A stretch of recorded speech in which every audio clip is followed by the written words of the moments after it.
2023학년도 2학기 기말고사 지구과학원 정발고 내신 분석 리포트입니다. 우선 정발고는 이제 별의 진화부터 우주론 끝까지가 시험 범위였는데요.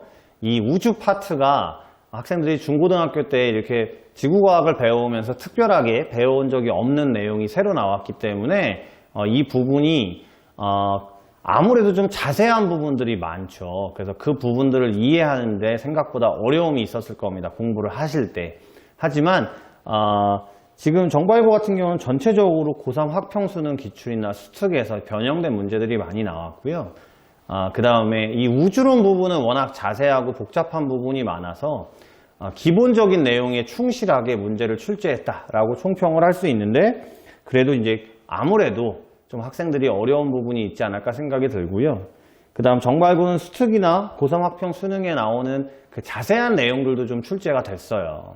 그러니까 너무 쉽고 기본적인 내용만 공부한 친구들은 또 어렵다고 느꼈을 수도 있는 이번 시험이었다 볼 수 있습니다.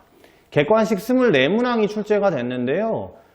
앞부분, 별의 진화 앞부분에 있는 별의 물리량 부분이 중간고사에서도 출제가 됐는데 이번 기말고사에도 1번, 2번 문항에서 다시 출제가 됐기 때문에 우리 학생들이 이 부분이 다시 누적돼서 출제가 된다는 걸 알고 있었는지 이게 또 중요하게 될 것 같고요. 그 다음에 수능 특강에 있는 수소핵융합, 주계열성의 중심부에 있는 수소핵융합 파트에서 질량결손에 의한 에너지, 그래서 태양의 수명을 계산하는 문제가 타 학교에서는 많이 나오는 편이 아니었는데 이 문제가 또 출제가 돼서 복잡하고 까다롭게 느꼈을 수도 있고요.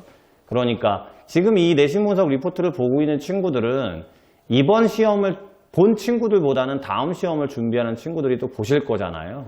그러니까 정발 같은 경우는 지구과학에서도 이제 수특이나 수능 특강이나 고3 학평수능 기출에서 좀 디테일하고 까다롭게 나오는 문제들도 출제가 됐다라는 것들 좀 인식하시고, 기본 내용 공부는 당연한 거고요.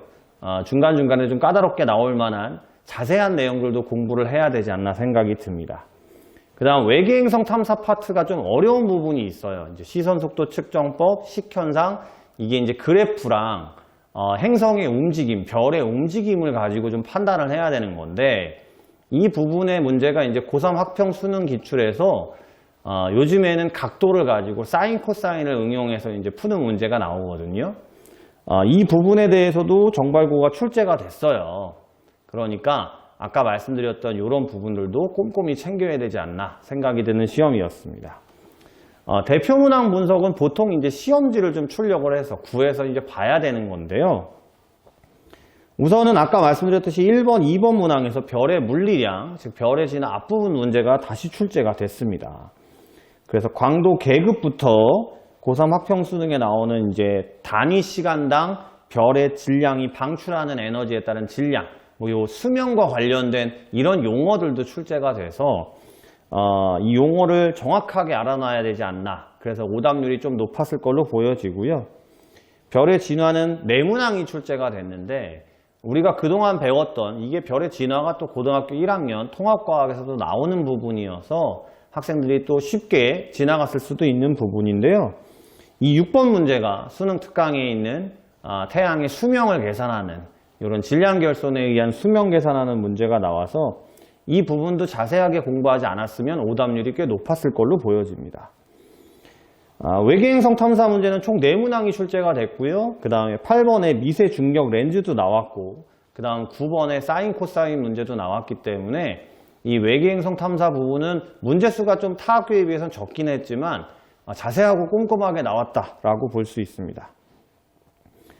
허블 법칙 문제도 나오고요. 그 다음에 보통 이제 이런 허블 법칙 문제 같은 경우도 고3 수능 학평에서는 좀 까다롭게 나오는 편인데, 이 뒷부분 허블 법칙과 우주론 문제는 아무래도 학생들이 처음 듣는 경우가 많다 보니까 기본적인 내용에 충실하게, 그리고 이제 내신 기출이나 고3 수능 학평에서 나왔던 문제 위주로 그런 형태의 문제들이 나왔기 때문에 다음을 준비하는 친구들은 우선은 별의 진화와 그 다음에 별의 물리량 파트는 조금 꼼꼼하게 공부를 해야 될 것 같고요.